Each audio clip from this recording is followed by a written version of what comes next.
Welcome to The Definitive Wrap, where we report the truth about American exceptionalism. We love our flag, we love our country, and we believe in America. The Definitive Wrap, where we respect people of faith, the men and women in blue, and our support for Israel.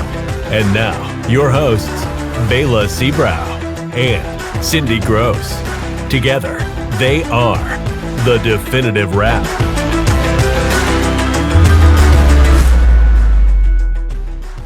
I'm Bela Seabrow with my new co-host, Cindy Gross, and welcome to The Definitive Wrap. We thank VIN News for hosting our show.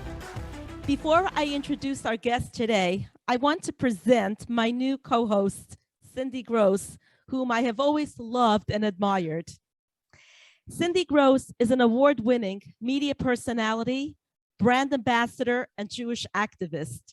For years, she has been backstage, front row, and on the red carpet, sharing exclusive interviews. Cindy started her career as a successful public relations and marketing specialist. She was featured as an under 30 person to watch by public relations and advertising specialists.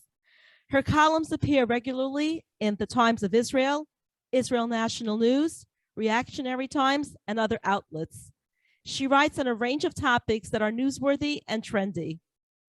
Cindy hosts the popular Cindy Celebrity Corner and Cindy's Political Corner, and has co-hosted on WOR 710 AM.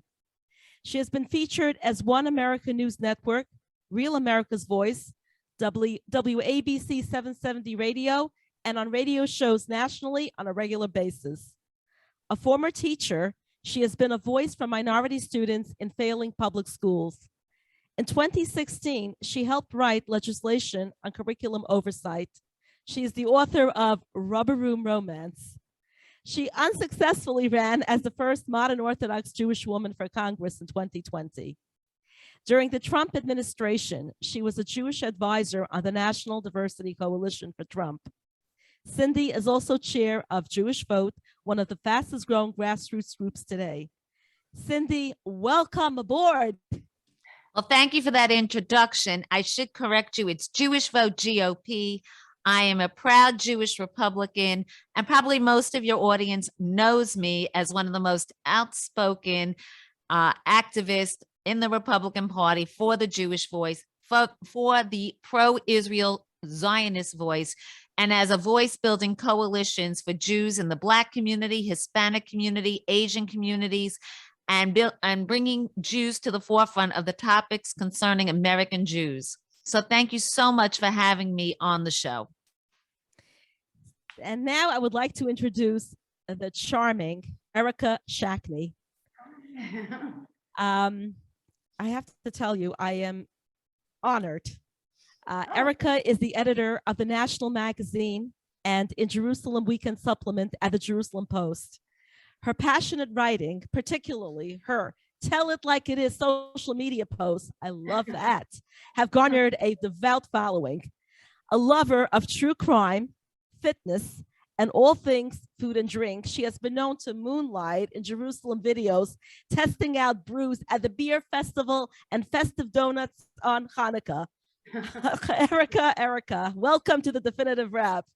Thank you. Glad to be here. Tell us what is happening in Israel now with the economy as a result of Corona. I know that this is of great concern to Jews all over the world. With tourism drastically down, what is involved in Israel's financial road to recovery? Okay, well, there's some news today. They took away the designation of red country. So I think that's going to probably have a little bit of an impact as long as it stays like that. You can't really predict anything these days. But we've had a long road. I mean, it's almost 2 years. And in the beginning, they furloughed a lot of people. They were getting, I think, 70% of their salary. So that's kind of put a strain on like the taxpayers, or, you know, the system itself. And they're trying to figure out a way forward because, you know, some people like being on furlough and they, you know, don't have so much of an impetus to go back to work. And another huge thing is, you know, of course, the lack of tourism. We miss all you guys. And like, not just on like a personal level, you know, I'm so used to having everyone here in Jerusalem all the time. And of course, the tour guides and the hotels and tourism has really suffered, but Israelis are doing a lot of internal tourism. So that's kind of cool. Yeah, so they, We sorry. have that here in America, actually. Americans are traveling around our country more than ever before because they can't leave. So that's something that Israel and America have in common as well. Yeah, I heard there was an RV shortage, right? Mhm. Like people are just going around. Yes. Yeah. Yeah, I would love to do that myself, to be honest. Yeah, so one thing they did that we do think is that with all the lockdowns, at least we managed to stay at a lockdown in this government with the new variant. And they, you know, there's some positive news for sure. Like we're starting to recover a little bit. And the problem though is human resources. Like, you know, I think that's also a problem in America now that Right. people have decided they don't want to go back to their old job for a myriad reasons. So Right. I mean, we're definitely having a way forward, and people will always come to Israel. And as soon as like we open the gates back open, like I think there's going to be a rush. And also, Israelis just love to live life, so they're going out and they're like drinking, eating, buying Good. clothes, and yeah. So I think we'll be okay. It's just So it's making up. That's making up for the lack of tourism. right to some extent, and Okay. you know. Everyone's doing the best they can, I guess, economizing. Some people did very well. Some people like capitalized on COVID and are in the best shape Absolutely. of their lives, and you know.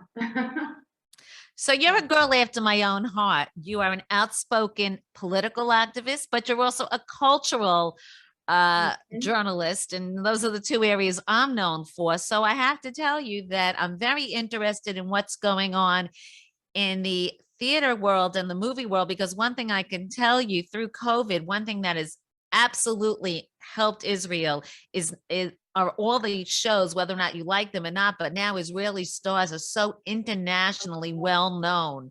Right. Tell us what's going on in the business, in the entertainment industry in Israel, that we as American Jews and to our international audience, what we should know. I think we're at like a little bit of a moment when there was scheduled to be a lot of things, and now they're kind of like pulling them back a little because of the variant. Hopefully they'll bring them back. You know, they're in Jerusalem, like locally, there's theater, there's ballet. You know, all across the country, there's some great shows. I can't say who the movie stars are that are the most popular. I guess Gal Gadot, I'm guessing, and Fauda, right? And Shira Haas. Shira Haas. Yes, I did not love her unorthodox show. I couldn't even bear to watch it, to be honest. But yeah, Shtisel, of course, which must have been funny to see as an American. Must have been interesting. And yeah, so it's hard for me to say like what. Oh, let me just tell you though what Israelis are watching. There's this show on YouTube. You can find it. It's called Kupara Sheet, like the main register. Have you heard of it? No. In a supermarket, and it's hysterical because it's real. That has been my experience in the supermarket. So that's the big trend. And I'm sorry I can't tell you, you know, like I think Americans should just look out like for the shows that we're watching, because probably there's going to be an adaptation soon by you. So yeah. Yes, Homeland we do have a lot. We are copying a lot. And I know that everybody's looking forward. I think the Beauty Queen of Jerusalem, a best-selling book. That's a movie with a lot of the stars actually from Shitzel. Oh yeah. Oh, that's right. That is right. So I think we're looking forward to that. Okay, great. We just had the Miss Universe pageant here, so. That's right. That made a lot of news. In fact, Right. one of my friends who's a jeweler made international headlines because she gave, quote unquote, the mazel ring to Oh, several of the contestants. So I was very nice. proud of my local friend here. I So hope she gave it to Miss India because she won. So gave her mazel, hopefully. Yeah. yes, to several of the contestants. Yes. Right. Erica, the Koby Mandel murder is something that will always haunt people. On May 8th, 2001, two Jewish teenagers, Koby and his friend Yosef Ishran, were killed in a horrific manner. In response to his death, Koby's parents set up the Koby Mandel Foundation to provide support for families bereaved by the terrorist attacks. And this foundation has done incredible work, and in fact, Americans are very involved with the foundation as well, and people close to my family have actually flown to Israel to do work for the foundation. What's intriguing is also that Sherry Mandel, Koby's mother, has organized comedy shows to commemorate her son, and most recently, a play called Out of the Cave into the Light. Your magazine recently featured an article about this play. Can you please tell us about that? Sure. It was very close to my heart, this story, because I remember very well, like on the New York Post, reporting on Koby Mandel, and I found it so sad, and I found his parents so inspirational. Like when she first came out with the book that this play is based on the blessing of a broken heart, her and her husband Seth came and they did a reading in one of the local shuls on the Upper West Side, and I admired them so much. And I kind of almost like, I feel influenced my Aliyah a bit, to see that people are willing to sacrifice so much and go on and live in Israel. I want to be a part of that. So, over the when was years. that? When did you make Aliyah? 12 years ago, actually, this past December. So, yeah, since end of 2009. Yeah. And the book is amazing. It just talks about her way forward. It's hard to read, but it's also very uplifting. And it's funny, I had Shabbat lunch with Sherry and Seth, and she is just the most enjoyable person to be around. She copes, I think, with humor, and she just laughs about everything, and that's really nice. So the play itself, it takes the book and the story of her way forward after the big tragedy, and even finding out about it. And I think it even incorporates humor, which in a topic that is not so humorous. So it's the 20-year anniversary, so it's especially, nice that they're coming out with it. Unfortunately, I just found out that it's being postponed, like the premiere, because of COVID. But I'm going to go to a dress rehearsal just to see it, and they're also going to film it, so it's gonna come out. I was very excited to see it, so yeah, I think it's an important moment. Yeah. So, can you tell us a little bit about the play? Are you allowed to share, in terms of the actors and any background? Yeah, it's a nice cast, and I believe the woman who helped write it or direct it also had a loss herself, so that influenced it. And I think it's coming out of the cave. Maybe it's like I can't say exactly what it's about, but it's a dramatized version of the journey, like, because he was killed in a cave. He was stoned to death, him and his friends. So she talks a lot about the cave in the book. And she also talks about birds, how she got symbolic messages from birds. So that probably will feature a little bit. I recommend reading the book, but it's not a beach read. But yeah. So it has a nice varied cast, different ages. Yeah. So I have a question for you. As you said, of course, food is always on everybody's mind, and especially being stuck in the house, people are learning to cook and bake like never before. Oh yeah, the sourdough bread is very popular in America, especially New York. Oh yeah, the starter, yeah. So the biggest trends in food right now are Middle Eastern foods, and we are seeing a lot of it in the States. Both kosher and non-kosher, and building halal together with the Jewish trends. Tell us what you're seeing in Israel. Well, first of all, the food here is amazing, I gotta say. So it's always on the basis of like fresh fruits and vegetables and what's in season. One thing that I had to get used to was no blueberries all the time, stuff like that. But when the fruit is in season, right now strawberries are in season, then you'll see it incorporated into a lot of dishes. Like I remember at one point there was a mushroom festival because it was time for the mushrooms. So there's always we just did not too long ago, we did a roundup of hamburgers here in the Holy City. That's a big thing. There's a lot of really good burger places. There's some great dairy places and vegetarian places. And I know you mentioned, like before we got on, that vegan, gluten-free is a big deal in America. So in Jerusalem, I think you can find places for that, and there's amazing dairy cafes, incredible salads. But I would say Tel Aviv is is a lot more. It's like a vegan capital. What else can I tell you? There's always they opened a restaurant in the Jerusalem Theater, so people are enjoying that. You know what? It's funny. It's kind of like a fusion of old school food, you know, from everywhere with, I guess, sort of new stuff. So they have a cholent crawl in Bnei Brak that people like to go on, or like in Geula that you taste the Yerushalmi kugel, like secular people too, and that kind of thing. So yeah, so it's really incorporating all kinds of stuff. And you know, we do have, of course, the shakshuka that's so popular in America. That's kind of like a basic for us, you know. And I learned how to cook a really good one.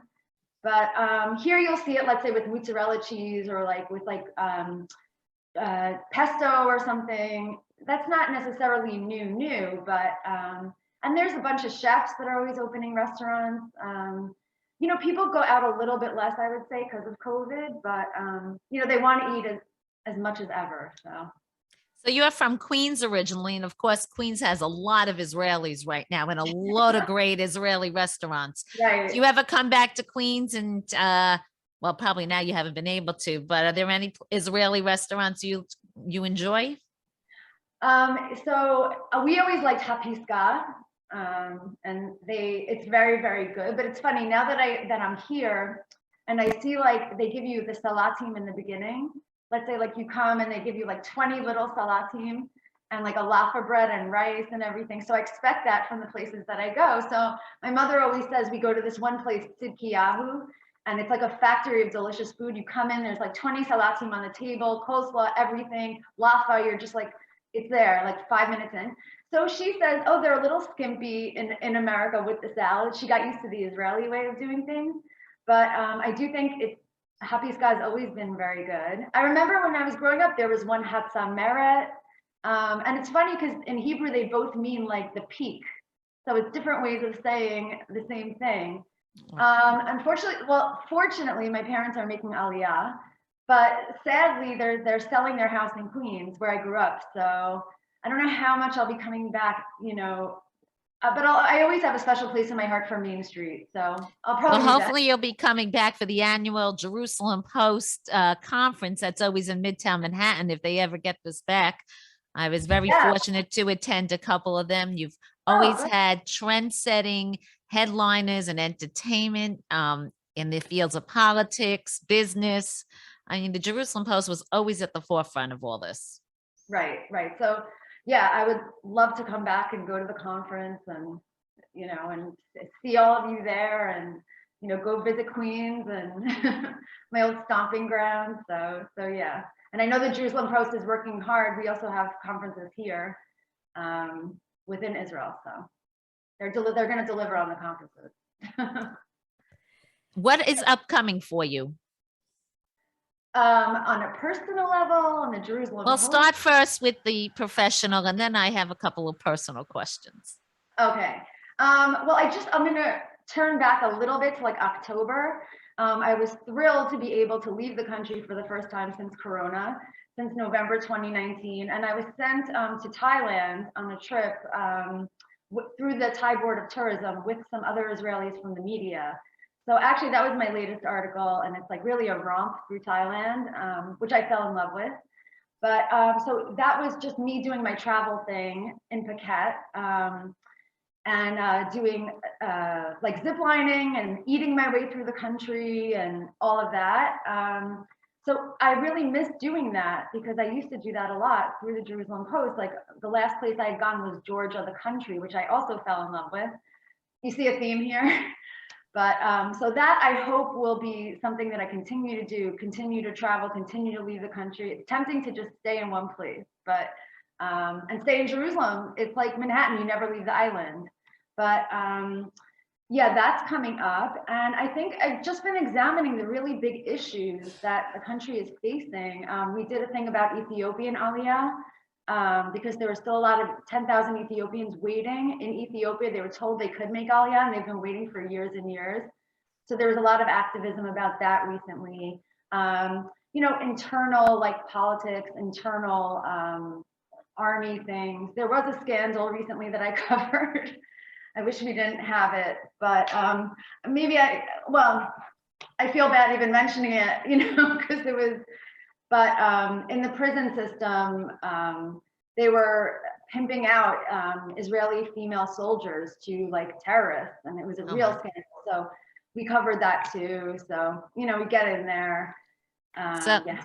you're talking about politics now, so I do have two serious questions for you. Number Okay. one, we are taping this on January 6th. 5 years ago, January 6th, I was in Washington, D.C., prepping for a very exciting inauguration, and I was in Israel and the United States for many historic events, including the embassy opening and seeing Prime Minister Netanyahu on multiple occasions and a lot of other things. And the Trump Netanyahu relationship and the relationship between Israel and the United States was never stronger than the 4 years that they were together.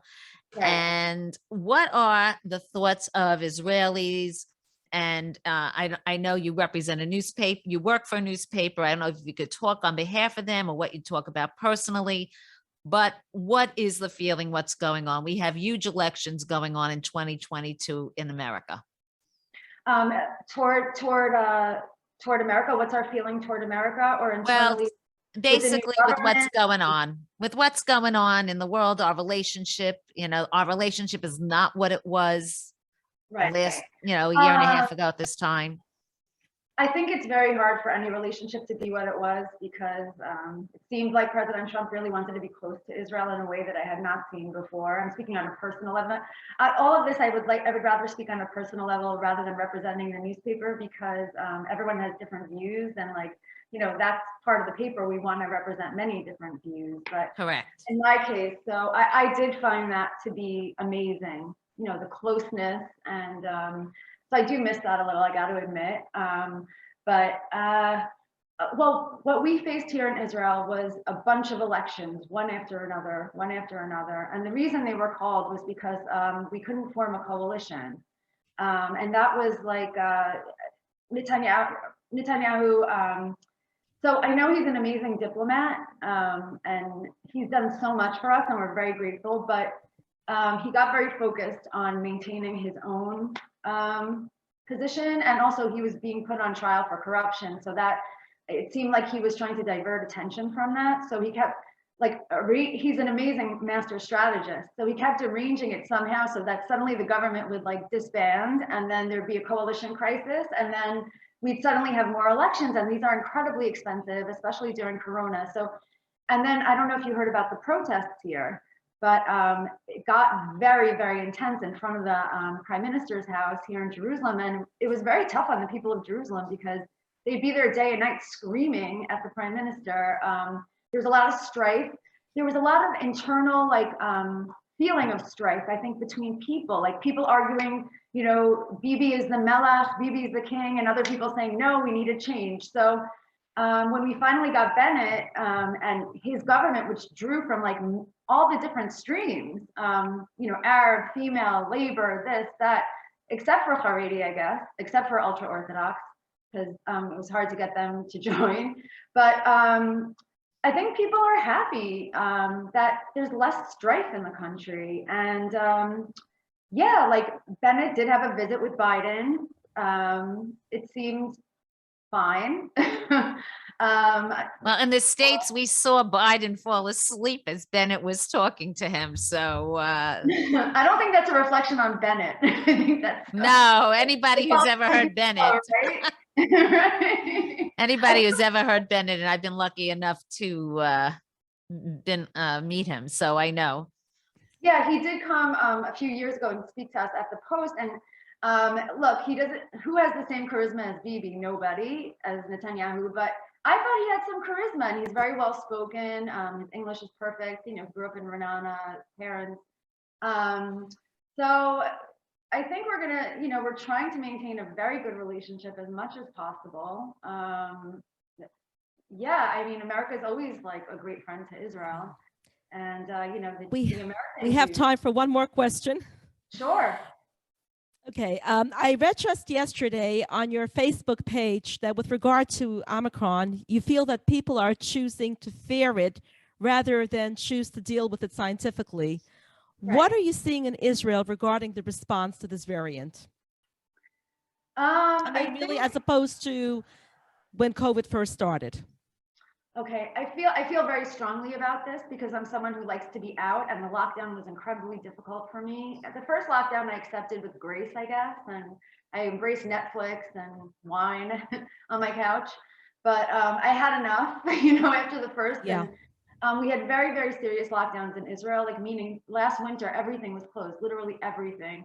And it was very long and it was very hard. So that to me just epitomizes like, what a lockdown is. And I'm always scared of going, I'm very afraid of, I don't fear COVID. I fear going back into a lockdown because it's economic disaster and it's also mental Right. disaster. So I think the country now, I wouldn't say it's so much vax, anti-vax. I think first of all, anti-vax, I think some of the people that are against this vaccine got other vaccines. They're just worried about this one. But most of Right. the Well, we have that in the U.S. as well. We have the same Right. situation. Right. So I think most Israelis did get vaccinated, and they're even doing the fourth booster now for people that are like above a certain age or health workers. Yeah. So, that's fine. And like I debated a little whether to get it just because I felt like there wasn't enough research, but I got it. And then I felt a little more protected. And suddenly we have this variant, that variant. I was like, we have the hazelnut with vanilla variant. I can't anymore. So There's a new variant out already in France. yeah, there's Yeah. France and there's bird flu. I feel like there's a lot of hysteria, honestly. So I think there's like two camps in Israel. There's not the vax, anti-vax. There are people who want to move on with our lives and Right. say like, listen, at this point, you have to make a personal choice. Are you going to go outside and like take it head on, or are you going to stay inside if you feel really at risk? But Right. I shouldn't say we, but a lot of people, myself and other people, feel that if you're that worried about your risk factors, then it's not upon us to stay inside. It's upon the minor population can dictate what the major population does. So, I have a lot of sympathy for people. We're still wearing masks on the bus, which I hate, but we're doing it to protect everybody and inside. And then there's a whole other camp of people who are like, we can't overwhelm the hospitals and it's so contagious, and we gotta do everything we can, cancel this event, cancel that. And I say, but like, it seems as if a lot of people are not even getting it, or if they get it, they're getting like a flu. So what are we so afraid of? It's the winter. Everyone's gonna get a cold, so you can't live in fear. You have a greater chance of getting hit by a car in Israel. Right. But are you seeing people being more fearful or a little bit less fearful? What are you seeing? I mean, this has been going on now for 2 years. I see both. I see like a lot of my friends were, I feel like we're probably like-minded in a lot of different ways, but we're just like, enough already, stop with the fear, get on with it, we're not going to take stupid risks, but at the same time, it's like, we're going to like hide for the rest of our lives, and maybe we need to get it already if we haven't gotten it, because this seems like it's less powerful, less side effects, and then you get your antibodies or whatever, and then you hopefully herd immunity. But then other people are like, don't overwhelm the hospitals, but I'm like, nobody's in the hospital, so tell me. I'm always like, tell me the science. I'm like, how old is everybody in the hospital? Like, tell me their age groups, and tell me if they have concomitant factors. Like, did they have like That's right. That's the Yeah. answer.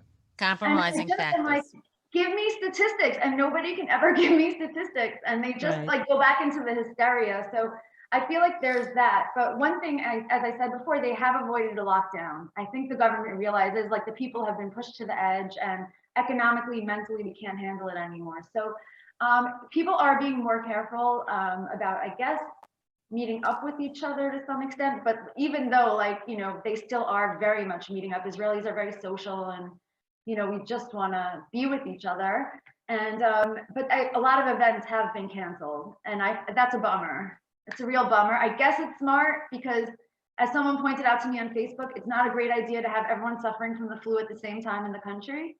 a lot of grumpy people, I guess. I don't know. The flu can be very difficult, but yeah. So I think that's what's going on. And my fear is that we're gonna have variants now. Who knows for the rest of our lives? Who knows? And are we gonna shelter ourselves from every variant? Like, are we gonna just run our lives in fear, or are we gonna say we gotta move on? And we've reached a certain point in the pandemic, and we gotta, I guess, trust the vaccine or make the vaccine better or find alternate routes and everyone takes their health into their own hands. So Right. Yeah. Okay, we're out of time. Okay, I just talked about that. No, I know. Listen, we have so much to discuss, but I wish we had more time, and I invite you to join us at a future date. On behalf of Cindy and myself, thank you, Erica, for joining us today. It was an absolute honor and very enjoyable. Thank you to VinNews.com for hosting our show, and thank you always to our dear audience for tuning in. Thanks for listening to The Definitive Wrap with your hosts, Bela Sebro and Alan Skorsky. Be sure to tell your family and friends they also can listen to The Definitive Wrap on Apple Music, Spotify, Google Play, and your favorite streaming service. See you next time on The Definitive Wrap.